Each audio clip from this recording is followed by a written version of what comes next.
রাধে রাধে বন্ধুরা, twin Gopal lifestyle চ্যানেলে আপনাদের সবাইকে স্বাগত। তো সকাল 6টায় উঠে এক নিঃশ্বাসে সংসারের সমস্ত কাজ প্লাস বাগানের সবজি তোলা, বাচ্চা সামলাতে গিয়ে হিমশিম অবস্থা। তো বন্ধুরা, আপনারা সবাই কেমন আছেন? আশা করি সবাই ভালোই আছেন। তো আপনাদের সবাইকে সাথে নিয়ে আমি আমার আজকের ব্লগটা স্টার্ট করছি। আপনারা সাথে থাকুন, আশা করছি আমার আজকের ব্লগটা আপনাদের ভালো লাগবে। তো দেখুন, আমার আজকে বাড়ি সব ঝাড় দেওয়া হয়ে গেছে। তো এরপর আমি সব রুমগুলো মুছে নিচ্ছি। তো প্রথমে এটা হচ্ছে আমাদের বাড়ির রান্নাঘর।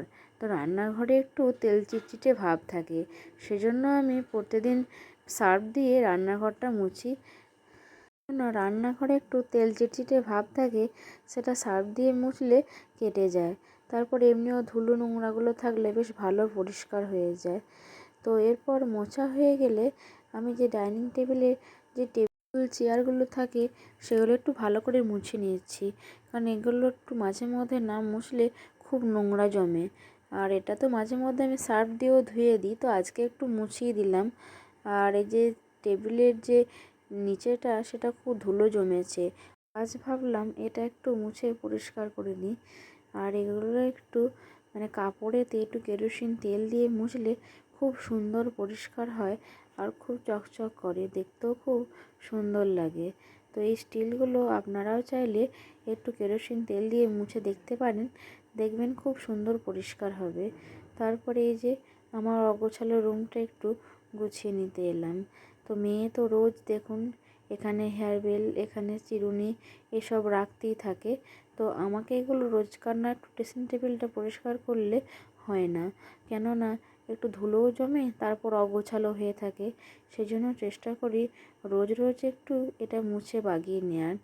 তো দেখুন, এই কৌটোগুলোর উপরেও রোজ ধুলো পড়ে, আর এগুলো ব্যবহারের জিনিস, একটু মুছে না নিলে বেশ পরিষ্কার হয় না, সেজন্য একটু মুছে নিলাম। এদিকে আমার কাজ সারতে সারতে আবার বিশাল মেঘ চলে এলো। তো বৃষ্টি হতে পারে, সেজন্য আমার ছেলের যে কাঁথাগুলো এবং আজকে আমাদের মশারিটা কাচা হয়েছিল, আরও সব জামা কাপড় মেলা ছিল, সেগুলো সব ছাদ থেকে তুলতে চলে এলাম। দেখুন মেঘটা কি ধরেছে প্রচণ্ড। তো তারপর তুলে নিয়ে এসে ওগুলো আজকে ভাবলাম বাড়িতে সবাই আছে, সেজন্য একটু ব্রেড চপ করা যাক। তো সেজন্য আমি এখানে ব্রেডগুলোকে পিস পিস করে কেটে নিচ্ছি। আজ ছিল শুক্রবার। তো শুক্রবার দিন আমাদের এখানের বাজার বন্ধ ছিল, কেননা আমাদের এখানে নিয়ম আছে, বাজারে যাদের দোকান আছে তারা যদি কেউ মারা যায়, সেজন্য বাজার একদিন বন্ধ হয়। তো আমাদের বাজারেরই একজন মারা গেছেন বয়স্ক, তো সেজন্য আজ বাজার বন্ধ ছিল। তো আজকে বাড়িতেই সবাই ছিল, তো সেজন্য ভাবলাম আজকে একটু ব্রেড চপ বানাবো। এরপর আমি এখানে ব্রেড চপগুলো তৈরি করে নিলাম। দেখুন কিছুটা হয়েছে আর কিছুটা হতে বাকি আছে। আর বড় মা এদিকে আমাকে পুরটা তৈরি করে দিচ্ছিল, যাতে একটু তাড়াতাড়ি হয়। তো আমাদের ব্রেড চপ একদম রেডি। তো তারপর কিছুটা আলুর পুর বেঁচে ছিল, তো সেটা দিয়ে এমনি চপ আলুর চপও করে নেওয়া হয়ে গেল। তো এরপর আমাদের টিফিনের জলখাবারে সবাইকার খাওয়া হয়ে গেল। তো যে যেমন পারলো। তো এই ব্রেড চপগুলো দুটো খেলেই মনে হবে অনেকটা পেট ভরে গেল, যেহেতু এগুলো একটু বড় বড়। তো তারপর ভাবলাম বাসনগুলো সব ধুয়ে নিই। তো এরপর আমার বাসনও ধোয়া হয়ে গেল।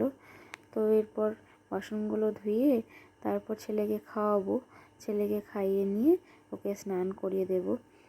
তারপরই দেখলাম আকাশটা একটু পরিষ্কার মতো হয়েছে, আর আকাশে রোদও দেখা দিয়েছে।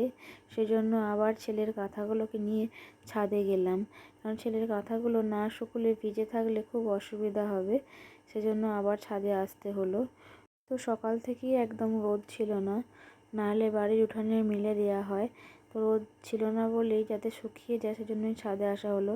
তো এর মধ্যেই দুবার তোলা মেলা হয়ে গেল। তো আজকের দিনটা মনে হচ্ছে যেন বর্ষাকাল। বর্ষাকালে দেখবেন এরকমই হয়, জামা কাপড় তোলা হয়, রোদ করলে আবার মেলে দেয়া হয়। তো সেরকমই যেন আজ মনে হচ্ছে। তো এদিকে কিন্তু সমানে হাওয়া বইছে, সেজন্য সব ক্লিপ দিয়ে মেলতে হচ্ছে। এত ঝোড়ো হাওয়া, না হলে সব উড়ে নিচে পড়ে যাবে, বিশেষ করে ছেলের জিনিসগুলো। তো এগুলো সব আমার মেলা হয়ে গেল। তো বাড়ির অনেকজন সদস্য, জামা কাপড়ও হয় অনেক, সেজন্য আমাদের তোলা মেলা গোছানোটা একটু বেশিই হয়। প্রায় 10 জন সদস্য আমার ছেলেকে নিয়ে। তো আমার ছেলে সবচেয়ে বেশি। আমার দুষ্টু গোপাল এখন অনেক বড় হয়ে গেছে, এখন আর বিছানায় এসে স্থিরভাবে শুয়ে থাকে না। তো বাইরে খুব ঠান্ডা হাওয়া দিচ্ছি, সেজন্য ছেলেকে আজ বাড়ির বাইরে বের করিনি, রুমের ভেতরেই রেখেছি। তো তারপর আমি ছেলেকে খাওয়ানোর জন্য এখানে গাজর কেটে নিয়েছি। তো এই গাজরটাকে সেদ্ধ করে ম্যাশ করে তারপর ওকে খাওয়াবো, তো তাড়াতাড়ি সেদ্ধ হয়ে যায়, ওই জন্য একটু ছোট ছোট টুকরো করে কেটে নিচ্ছি। এই গাজর শুধুমাত্র শীতকালেই পাওয়া যেত, কিন্তু এখন সব সিজনই সব সবজি পাওয়া যায়।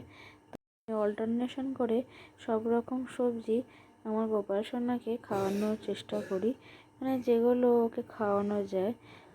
তো এই গাজরগুলো সেদ্ধ করতে দিয়ে ভাবলাম আমাদের বাড়ির পিছনে যে বাগানটা আছে সেখানে অনেক লঙ্কাগুলো গাছে পেকে গেছে, ভাবলাম তুলে নিয়ে আসি। তো দেখুন এখানে 4টে নয় 5টা গাছ আছে, তো গাছে প্রচুর লঙ্কা। এই গাছগুলো প্রায় বয়স হবে 2 বছর হয়ে গেল, আর একভাবে এই গাছগুলো লঙ্কা হচ্ছে। তো দেখুন কত পাকা পাকা লঙ্কা হয়েছে। তো একটু মোটা ধরনেরও আছে, একটু সরু ধরনের আছে। আর সব লঙ্কাগুলো গাছ থেকে কাঁচা পাকা কিছু কিছু তুলে নিলাম। আর দেখুন এই গাছটাতে প্রচুর ফুল ফুটে আছে, লঙ্কার ফুল। আর এই এই মানে পাকাগুলো হয়ে যাওয়ার পরই আবার এক গাছ লঙ্কা ধরবে। তো আমাদের বাড়ির পিছন দিকে এই বাগানটাতে টমেটোও ছিল, সেগুলো সব তুলে নেওয়া হলো, আগের একটা ভিডিও দেখিয়েছিলাম। তো তারপর আবার নতুন করে সব সবজি লাগানো হচ্ছে। তো এখানে তারপর দেখলাম আজ গাছে অনেকগুলো জবা ফুল ফুটেছে, তো এগুলো দিয়ে ঝটপট মালা বানিয়ে নিলাম। লাল আর ঘিয়া রঙের জবার কম্বিনেশনে এই মালাটা দেখতে কেমন হয়েছে অবশ্যই আমাকে কমেন্ট করে জানাবেন। আর আমার ভিডিও যদি আপনাদের ভালো লাগলে তাহলে সাবস্ক্রাইব করে আমার পাশে থাকবেন। আবার দেখা হচ্ছে নেক্সট ভিডিওতে। রাধে রাধে।